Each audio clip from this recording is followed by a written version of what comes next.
और इसी बीच एक बड़ी खबर है, लेबनान में यूनिफिल पर हमले की निंदा की गई है। यूएन महासचिव ने अटैक की निंदा की। शांति सेना पर लेबनान में दरअसल अटैक हुआ था और इसकी अब निंदा की गई है। साथ ही सैनिकों के परिवार के लिए भी संवेदना व्यक्त की गई। वहीं यमन में युद्ध विराम की घोषणा के बाद सड़कों पर जन सैलाब उमड़ पड़ा। हूती नियंत्रित इलाकों में लोगों ने रैलियां निकाली, खुशियां जताई। यमन की राजधानी सना समेत हूती नियंत्रित इलाकों में बड़े पैमाने पर रैलियां आयोजित की गई। हजारों प्रदर्शनकारी अल सबीन स्क्वायर में जुटे और 10 दिन के युद्ध विराम का जश्न मनाया, जो गुरुवार शुक्रवार मध्यरात्रि से लागू हुआ। ये संघर्ष इजराइल और हिजबुल्लाह के बीच करीब 1 महीने से ज्यादा वक्त तक चला, जिसमें 2000 से ज्यादा लोगों की मौत हुई। 8 अप्रैल को ईरान, अमेरिका और इजराइल के बीच 40 दिन की लड़ाई के बाद संघर्ष विराम घोषित हुआ। 11 और 12 अप्रैल को इस्लामाबाद में वार्ता नाकाम रही। फिलिस्तीन प्रिजनर्स डे पर कई देशों में इजराइल के खिलाफ प्रदर्शन किया गया। इसमें सैकड़ों की संख्या में लोग सड़कों पर उतरे, अपना गुस्सा जाहिर किया और ऐसी प्रदर्शन की 2 तस्वीरें सामने आई नॉर्वे जापान से। पहली तस्वीर नॉर्वे की है और दूसरी जापान की, जहां फिलिस्तीनी कैदियों के समर्थन में लोगों ने मार्च निकाला और इजराइल के हमले का विरोध किया। नॉर्वे के लोग फिलिस्तीनी प्रिजनर्स डे पर सरकारी दफ्तरों के बाहर इकट्ठा हुए और इजराइल के खिलाफ कार्रवाई की मांग की।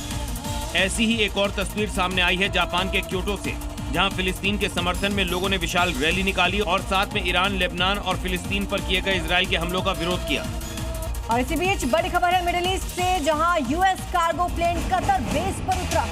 तो कतर में US military base Al Udeid airbase पर कार्गो प्लेन उतरा है। ये तस्वीर, ये इसका फ्लाइट रूट आप देख सकते हैं। या इससे जाहिर होता है कि अमेरिका अपनी तैयारियों को और बढ़ा रहा है। अमेरिका रसद, गोला बारूद अपनी एयरबेसेस पर और बढ़ाता हुआ नजर आ रहा है।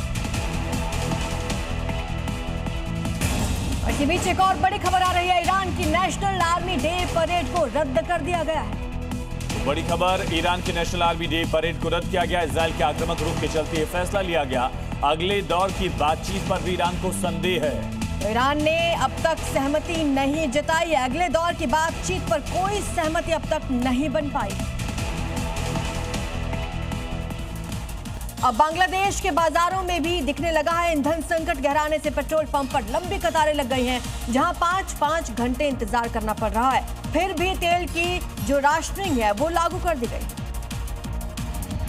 बांग्लादेश के प्रमुख पर्यटन स्थल कॉक्स बाजार में शनिवार को पेट्रोल पंपों पर लंबी दूरी की बसों और गाड़ियों की लंबी कतारें देखी गई। ईंधन की कमी की वजह से लोग औसतन 5 से 6 घंटे तक इंतजार करने को मजबूर हैं, जिससे वीकेंड की यात्राएं बुरी तरह प्रभावित हुई। एक ड्राइवर ने बताया कि वो करीब 5.5 घंटे से लाइन में खड़ा है। साथ ही प्रति गाड़ी सीमित ईंधन दिए जाने से लंबी दूरी तय करना मुश्किल हो रहा है।